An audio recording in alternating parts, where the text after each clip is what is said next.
Hello students, बच्चों, ये हमारी वर्कशीट नंबर 6 है और ये 9th क्लास की वर्कशीट है सोशल साइंस की। और सोशल साइंस में हमारी 4 किताबें हैं। 4 किताबों में ये कौन सी बुक से लिया गया है? जो समकालीन भारत है, भूगोल की, ज्योग्राफी की जो किताब है, उसमें से ये 2nd चैप्टर से ली गई है। इससे पहले वाली भी जो 2 वर्कशीट हैं, वर्कशीट नंबर 4 और 5, दोनों कहाँ से ली गई हैं? इसी चैप्टर से ली गई हैं। तो मतलब ये आपका चैप्टर इम्पोर्टेंट है आपके लिए। और जो इसकी डेट है वर्कशीट की, वो क्या है? 18 जुलाई है। तो बच्चे, यहाँ आपको अपना नाम लिखना है, यहाँ आपको अपने क्लास टीचर का नाम लिखना है। उसके बाद जो पहले वाली वर्कशीट थी, सबसे पहले वाली वर्कशीट में हमने क्या देखा था? हिमालय पर्वत के बारे में पूछा गया था। और जो सेकंड वाली वर्कशीट थी, जो वर्कशीट नंबर 5 थी, उसमें क्या था? उत्तरी मैदान, भारत का जो मैदान बने हैं, नदियों के द्वारा लाई गई जलोढ़ मिट्टी से बने हैं, उनके बारे में बताया गया था। और इसमें क्या पूछा गया है? प्रायद्वीपीय पठार।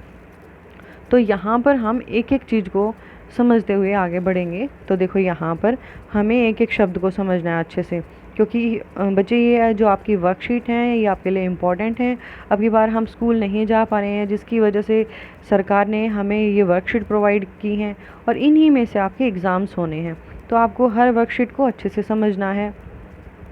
तो चलिए शुरू करते हैं। प्रायद्वीपीय पठार। तो देखो, यहाँ पर प्रायद्वीप, पहले शब्द है प्रायद्वीप। प्रायद्वीप का क्या मतलब होता है? एक ऐसा क्षेत्र जो 3 साइड से पानी से घिरा हो। मतलब जो हमारा भारत है, भारत दक्षिण का जो भाग है भारत का, वो ऐसे ही है ना। यहाँ क्या है? अरब सागर है, और इधर क्या है? बंगाल की खाड़ी है, और नीचे क्या है? हिंद महासागर है। तो 3 साइड से किससे घिरा हुआ है? पानी से घिरा हुआ है। इसीलिए भारत को प्रायद्वीपीय, भारत का जो भाग है उसको प्रायद्वीपीय भाग कहा जाता है, प्रायद्वीपीय भारत कहा जाता है। तो यहाँ हो गया प्रायद्वीपीय का, आपको क्लियर हो गया होगा। पठार का मतलब है कि जो समतल मैदान है उससे थोड़ा सा ऊंचा और जो मेज की तरह सपाट एरिया होता है, वो होते हैं पठार। पठार हमारे लिए बहुत महत्वपूर्ण होते हैं, क्योंकि यहाँ पर इन पठारों में ही बहुत खनिज पाए जाते हैं। और खनिज हमारे लिए बहुत ज़रूरी होते हैं, क्योंकि खनिजों के कारण ही बहुत सारे उद्योग धंधे स्थापित होते हैं, लोगों को रोज़गार मिलता है। तो इसीलिए जो पठारी क्षेत्र होता है वो हमारे लिए बहुत ज़रूरी होता है। अब देखो, इसको आगे पढ़ते हैं। प्रायद्वीपीय पठार, यह मेज की आकृति वाले स्थल होते हैं। पठार कैसे होते हैं? मेज की, जैसे मैंने अभी बताया, जो समतल एरिया है उससे थोड़ा सा ऊंचा और ऊपर से क्या होता है? फ्लैट। और यहाँ से कटा फटा होता है, लेकिन जो ऊपर वाला एरिया है वो क्या मिलेगा आपको? फ्लैट मिलेगा, समतल मिलेगा। मेज की आकृति वाले स्थल हैं, स्थल मतलब स्थान हैं, जो पुराने रवेदार, दानेदार, आग्नेय तथा रूपांतरित शैलों से बने होते हैं। अब जो शैल चक्र था वो आपने पढ़ा होगा 8th क्लास में। जो शैल चक्र है वो 3 शैलें हैं हमारी। सबसे पहले कौन सी आती हैं? जब ज्वालामुखी का निक्षेप होता है, ये ज्वालामुखी का यहाँ से निक्षेप हुआ, तो ज्वालामुखी का जो निक्षेप हुआ यहाँ पर सबसे आसपास जो मोटे मोटे खंडों में जम जाती है, वो कौन सी होती हैं? आग्नेय शैलें होती हैं। उसके बाद जब हवा चलती है या पानी के द्वारा इसके बारीक कण होकर और पानी के साथ या हवा के साथ बहकर चलना शुरू कर देते हैं, तो हमारी कौन सी बनती हैं? इग्नियस के बाद सेडिमेंट्री, अवसादी चट्टानें, अवसादी शैलें। उसके बाद होती हैं कि जब इनमें, अवसादी शैलों में क्या होता है? ये लेयर के रूप में जमा हो जाते हैं। तो इन लेयर्स के रूप में जमा होते हैं पेड़ पौधों की, जो पेड़ पौधे गल सड़ जाते हैं वो भी इनके अंदर दब जाते हैं। जो जीव जंतु होते हैं मर जाते हैं, वो भी इनके अंदर बीच में उनके अवशेष जम जाते हैं। तो उसके बाद किस में पाई जाती हैं? ये सेडिमेंट्री रॉक्स में, अवसादी चट्टानों में जीवों के, पेड़ पौधों के अवशेष पाए जाते हैं। और जब क्या होता है, ये दबती चली जाती हैं तो नीचे की तरफ जाती हैं। नीचे की तरफ जाती हैं तो पृथ्वी का जो आंतरिक भाग है वहाँ पर जो टेम्परेचर है वो क्या है? हाई है। हर चीज़ किस अवस्था में है? द्रव अवस्था में है। द्रव अवस्था में होने के कारण जो ये चट्टानें हैं ये पिघलना शुरू हो जाती हैं और इनका रूप बदल जाता है। कायांतरित, रूपांतरित या कायांतरित एक ही मतलब है कि इनके रूप में बदलाव आ जाता है। तो इसे, जो सबसे नीचे वाला है शैल चक्र, उसको क्या बोलेंगे हम? कायांतरित शैलें। तो यहाँ पर पुराने रवेदार, आग्नेय होती हैं मोटे खंडों में, अवसादी होती हैं बारीक कणों में, रूपांतरिक होती हैं जिनका रूप बिल्कुल, जो आकार हमें दिखाई दे रहा है वो बिल्कुल चेंज हो जाता है। इन शैलों से ये बने हुए होते हैं। कौन बने हुए होते हैं? पठार बने हुए होते हैं। यह धरती के प्राचीनतम भूभाग का हिस्सा है। जो ज़मीन है हमारे, जो पृथ्वी है उसका बहुत ही पुराना भाग है ये, जहाँ चौड़ी तथा छिछली घाटियाँ एवं गोलाकार पहाड़ियाँ मिलती हैं। यहाँ पर क्या मिलती हैं? चौड़ी और छिछली घाटियाँ। मतलब यहाँ पर जो नदियों के द्वारा, जब नदियाँ तेज़ गति से बहती हैं तो उनके द्वारा घाटियाँ बन जाती हैं, और जब ऊपर से तेज़ पानी गिरता है। और गोलाकार पहाड़ियाँ हैं, मतलब जो गोलाई की शेप में जो पहाड़ियाँ हैं वो एक होते हैं नुकीले, उनको बोलते हैं पर्वत। और ये हैं गोलाकार पहाड़ियाँ जिनकी हाइट कम हो जाती है। पर्वत होंगे बहुत ऊंचे होते हैं, उसके बाद जिनकी हाइट कम हो जाती है वो क्या होती हैं? पहाड़ियाँ होती हैं। और पहाड़ियाँ कैसी होती हैं? ऊपर से शेप में गोलाकार होती हैं। उसके बाद आते हैं पठार। पठार क्या होते हैं? टेबल की तरह सपाट होते हैं। और उसके बाद आता है हमारा समतल मैदान, जो पठारों से नीचे होता है। तो ये 4 फॉर्म में पाए जाते हैं। और नदियाँ होती हैं वो हमारी बहती हुई पर्वतों से आती हैं, और जो मैदानी क्षेत्र होता है वहाँ पर अपने द्वारा लाई गई मिट्टी को जमा कर देती हैं। तो आगे बढ़ते हैं बच्चों। खनिज पदार्थ लोहा, कोयला, बॉक्साइट आदि की प्रचुरता, मतलब ये क्या होते हैं? बहुत अधिक मात्रा में पाई जाती हैं, जिनका काफ़ी औद्योगिक महत्व होता है, जिनसे बहुत सारे उद्योग धंधे शुरू किए जा सकते हैं। तो ये कहाँ पर पाई जाती हैं ये सारी चीज़ें? प्रायद्वीपीय पठारों में। फिर से एक बार देख लेते हैं। मेज की आकृति वाले स्थान होते हैं, और इसमें कौन सी शैलें पाई जाती हैं? आग्नेय और रूपांतरित शैलें पाई जाती हैं। और ये कैसा भूभाग है? बहुत ही प्राचीनतम भूभाग है। और चौड़ी तथा छिछली घाटियाँ पाई जाती हैं यहाँ पर। और पहाड़ियाँ कैसी होती हैं? गोलाकार पहाड़ियाँ होती हैं। यहाँ पर क्या पाए जाते हैं? खनिज पदार्थ पाए जाते हैं, जैसे लोहा, कोयला, बॉक्साइट, और ये अधिक मात्रा में पाए जाते हैं। इनके मिलने से क्या होता है? हम वहाँ पर उद्योग धंधे स्थापित कर सकते हैं, बहुत से लोगों को रोजगार मिल सकता है वहाँ पर। अब इसके भी 2 मुख्य भाग हैं। किसके 2 मुख्य भाग हैं? प्रायद्वीपीय पठार के 2 मुख्य भाग हैं। वो कौन कौन से हैं देख लेते हैं। जो पहला भाग है मध्य उच्च भूमि, पहला वाला भाग है मध्य उच्च भूमि। देखो, आपको मैं थोड़ा सा प्रायद्वीपीय पठार के बारे में बता देती हूँ कि जो हमारा दक्षिण, ये इधर से एक सेकंड देखना, ये इधर हमारा दक्षिणी भाग है। यहाँ पर जो राजस्थान है, ये इधर से गुजरात हो गया, और गुजरात से ऊपर ये राजस्थान है। तो यहाँ गुजरात से अरावली पर्वत श्रृंखला शुरू होती है, अरावली है, और ऊपर कहाँ तक जाती है? दिल्ली रेंज तक जाती है। तो बीच में क्या है? राजस्थान होता है। तो अरावली जो पर्वतमाला है हमारी, उसकी क्या है? सबसे ज़्यादा वो कहाँ पर है? राजस्थान में है। और उसकी भी सबसे ऊंची चोटी कौन सी है? गुरु शिखर। कहाँ पर है?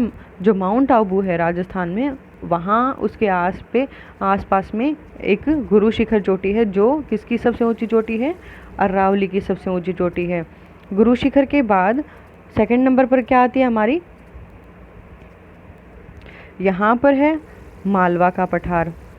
मालवा का पठार किसके बीच में है? अरावली पर्वत श्रृंखला के बीच में।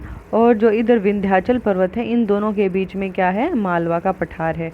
और फिर है विंध्याचल पर्वत श्रेणियाँ, और यहाँ पर मैकाल की पहाड़ियाँ, महादेव की पहाड़ियाँ, ये कहाँ पर हैं? पश्चिम बंगाल, जो पश्चिम बंगाल है। और इधर है छोटा नागपुर का पठार, झारखंड वाला एरिया है। तो इधर फिर क्या है? इसके नीचे कौन सा है? दक्कन का पठार। ये यहाँ पर महाराष्ट्र वाले एरिया में दक्कन का पठार है। इधर क्या है? पश्चिमी घाट है, इधर पूर्वी घाट है। और यहाँ नीलगिरी की पहाड़ियाँ हैं, और फिर है कार्डामम की पहाड़ियाँ, इलायची की पहाड़ियाँ जिनको बोला जाता है। और यहाँ पर जो नदियाँ पाई जाती हैं वो पूर्व से पश्चिम की तरफ बहती हैं। कौन कौन सी मुख्य नदी हैं? गोदावरी है, महानदी है, कृष्णा है, और कावेरी है। ये पूर्व से पश्चिम की तरफ जाती हैं। और यहाँ पर एक कारण क्या है? यहाँ पर इन नदियों के कारण यहाँ पर जो पहाड़ियाँ हैं वो कटी फटी हैं, मतलब उनकी हाइट ज़्यादा नहीं है। और इधर की जो पहाड़ियाँ हैं वो ऊंची ऊंची हैं और कटी फटी नहीं है, सतत हैं, कंटिन्यू हैं। ये कंटिन्यू हैं इधर वाली, और ये टूटी फूटी हैं। तो कौन सी टूटी फूटी हैं? पूर्व साइड की जो पहाड़ियाँ हैं वो टूटी फूटी हैं, और पश्चिम साइड की जो पहाड़ियाँ हैं वो सतत हैं और कंटिन्यू हैं। अब हम वापस अपने टॉपिक पर आ जाते हैं। यहाँ है मध्य उच्च भूमि। नर्मदा नदी के उत्तर में स्थित अधिकांश भाग मालवा के पठार पर फैला है। मालवा का पठार कहाँ है? अरावली और विंध्य पर्वत श्रेणी के बीच वाला जो एरिया है, यहाँ पर यह है मालवा का पठार। यहाँ पर क्या है? नर्मदा नदी के उत्तर में स्थित, जो नर्मदा नदी है, नर्मदा नदी यहाँ से बहती है, तो इसके उत्तर में स्थित है। कौन है? मालवा का पठार। फैला हुआ है। यह पश्चिम में चौड़ी लेकिन पूर्व में संकीर्ण है। किसकी बात हो रही है?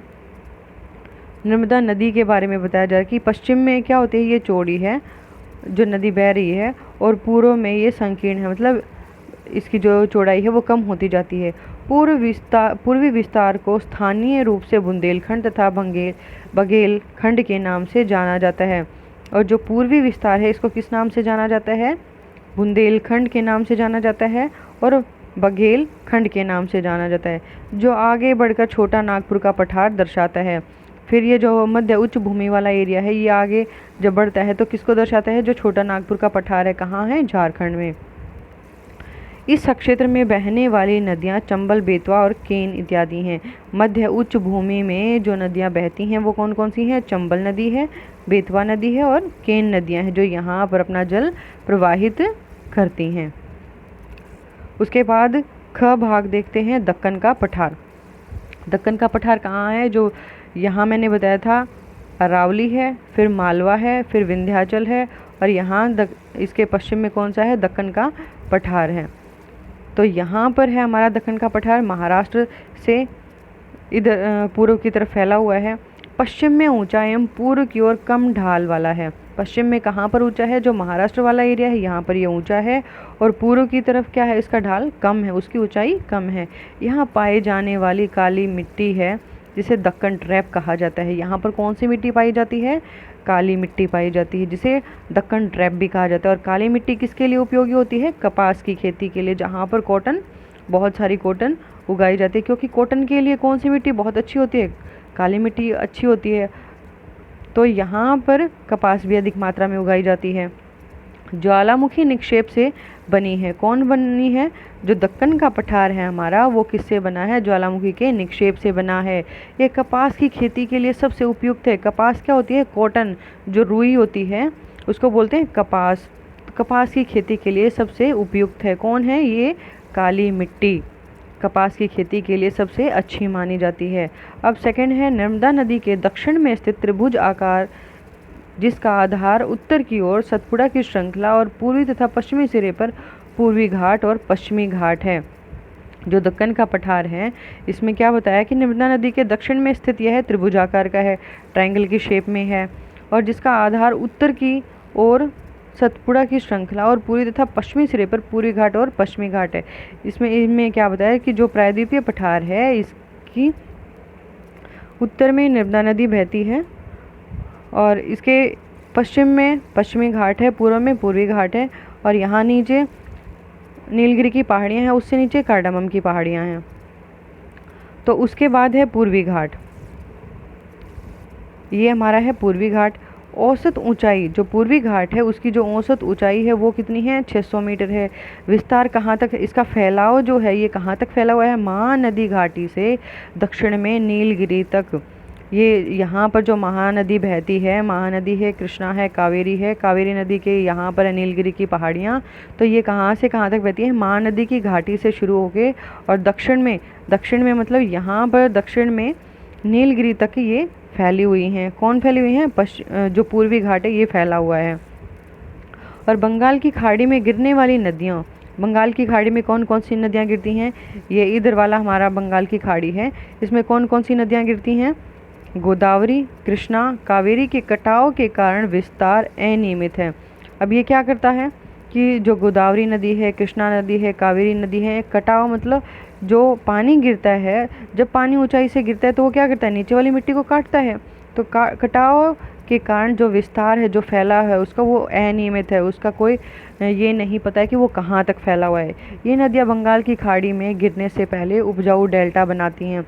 जब नदियाँ ऊपर से बहती हुई आती हैं और जब उनका ढाल मंद हो जाता है तो वो समुद्र तल में गिरने से पहले अपने साथ जो मिट्टी भाकर लाती हैं उसको त्रिभुज आकार में जमाना शुरू कर देती है। जो इसको क्या बोलते हैं? डेल्टा बोलते हैं। और ये मिट्टी क्या होती है? उपजाऊ होती है, जो भूमि के लिए बहुत उपयोगी होती है। यहाँ खेती बहुत अच्छी होती है। सर्वोच्च शिखर महेंद्रगिरी है। कहाँ का? जो पूर्वी घाट है, पूर्वी घाट की जो सबसे ऊंची चोटी बताई गई है वो कौन सी है? महेंद्रगिरी है, जिसकी सबसे ऊंचाई कितनी है? 1500 मीटर है। और यहाँ पर जो महत्वपूर्ण पर्यटन स्थल है जो लोगों के लिए घूमने के स्थान बताए गए हैं पर्यटन स्थल, ये कौन सी है? ऊटी है। अब उसके बाद है पश्चिमी घाट। पश्चिमी घाट की बात करते हैं। पूर्वी घाट की अपेक्षा ऊंचे और सतत हैं। मतलब जो पूर्वी घाट था हमारा, ये वाला घाट, ये क्या था? कटी फटी पहाड़ियाँ थी, क्योंकि यहाँ नदियाँ अपना जल बहाकर लाती हैं। नदियाँ अपना जल बहाकर लाती हैं, तो यहाँ पर नदियाँ जब किसी एक स्थान से गुजरती हैं तो वो किसी स्थान की मिट्टी को काटती हुई चलती हैं। तो जिसके कारण यहाँ की जो नदियों के कारण ये पहाड़ियाँ क्या हैं? छोटी छोटी हैं और गोल आकार में हैं।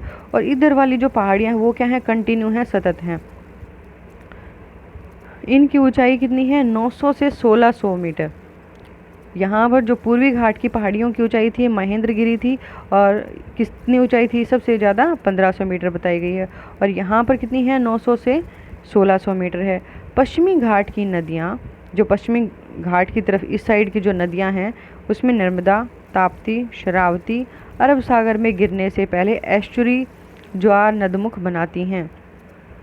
एस्चुरी क्या होता है? कि जहाँ पर जो खारा पानी होता है और जो मीठा पानी होता है, जहाँ दोनों पानी एक साथ मिलते हैं, उसको एस्चुरी बोलते हैं। कि ये नदियाँ अपने साथ क्या लाती हैं? मीठा पानी लाती हैं। और समुद्र का जो पानी होता है कैसा होता है? खारा होता है। तो जब नदियों का पानी यहाँ पर समुद्र के जल में मिलता है तो उससे क्या बनता है? एस्चुरी बन जाती हैं। शरावती नदी पर भारत का सबसे ऊंचा जलप्रपात जोग जलप्रपात स्थित है। यहाँ ये जोग जलप्रपात कहाँ पर है? शरावती नदी पर स्थित है। पश्चिमी घाट में पर्वतीय वर्षा होती है, क्योंकि यहाँ पर जो पर्वतों की ऊंचाई है, पहाड़ियों की ऊंचाई, वो कितनी है? हाइट ज़्यादा है, तो यहाँ पर्वतीय वर्षा होती है। मतलब वो, क्योंकि जब बादल अपने साथ पानी बहा कर लेकर जाते हैं तो क्या होता है? जब रास्ते में कोई टकराहट आती है तो वो वहीं पर पानी को गिरा देते हैं। क्योंकि अधिक ऊंचाई तक, जैसे हमारे ऊपर यदि ज़्यादा वजन रख दिया जाए तो हम कितनी दूर तक ऊपर तक चढ़ सकते हैं?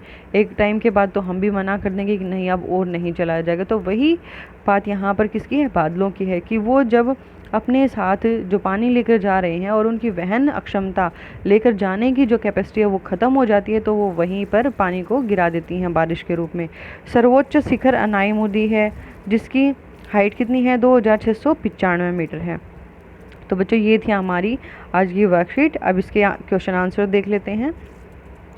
और यदि आपको कोई भी डाउट होता है तो आप कमेंट करके पूछ लिया करो। और क्वेश्चंस के जो आंसर होते हैं उनकी टेंशन मत लिया करो, आपको डिस्क्रिप्शन बॉक्स में इसके आंसर्स मिल जाएंगे।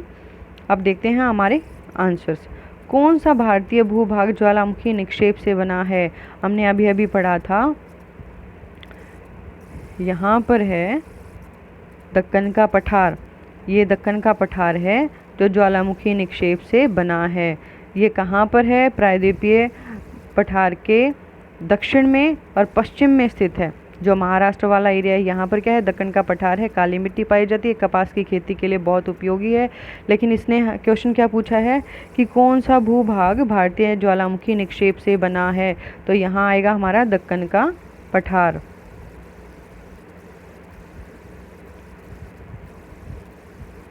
ये हमारा किससे बना है? ज्वालामुखी के निक्षेप से। निक्षेप मतलब होता है जमाव से। अब है सेकंड, मध्य उच्च भूमि में बहने वाली किन्हीं दो नदियों के नाम लिखिए। मध्य उच्च भूमि, ये यहाँ पर है हमारा मध्य उच्च भूमि, और यहाँ पर बहने वाली दो नदियों के नाम बताने हैं। तो चंबल, बेतवा और केन, ये नदियाँ हैं जो मध्य उच्च भूमि क्षेत्र में बहती हैं। यहाँ हो गया हमारा चंबल, बेतवा, और तीसरी हमारी कौन सी है? केन। इसने दो पूछी हैं, हमने तीन कर लिए हैं। उसके बाद है पूर्वी घाट का विस्तार पश्चिमी घाट की तरह सतत क्यों नहीं है? कंटिन्यू क्यों नहीं है? ये भी इसमें बताया था कि यहाँ पर क्या है, जो नदियाँ हैं